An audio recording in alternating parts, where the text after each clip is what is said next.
முன்னோர்களின் திருப்திக்காகவும் குழந்தை பேருக்காகவும் செல்வம், சொத்து, வேலை, வியாபாரத்தில் முன்னேற்றம், பசு சேவை, பிராமண அன்னதானம், காசியில் தீபதானம் போன்றவற்றிற்காக வீட்டில் அமர்ந்து இந்த சேவையை செய்யலாம். காசி நகரம் சிவபெருமானால் ஸ்தாபிக்கப்பட்டது.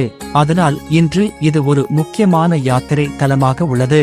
இது இந்துக்களின் புனிதமான சப்தபுரிகளில் ஒன்றாகும். விஷ்ணுவும் சிவனை வழிபட காசிக்கு வருகிறார். மேலும் கங்கை அன்னை காசியை புனிதப்படுத்துகிறாள். இங்கு செய்யப்படும் பிராமண உணவு மற்றும் பசு சேவை சிவபெருமானுக்கு நேரடியாக பிரசாதமாக வழங்கப்படுகிறது.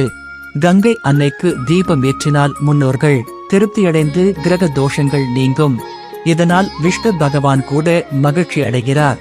உங்கள் விருப்பப்படி சேவையை வழங்குவதற்கு முன் உங்கள் பெயர் மற்றும் கோத்ரா தீர்மானிக்கப்படும். இன்று இந்த உன்னத நோக்கத்தில் ஒரு அங்கமாக இருங்கள்.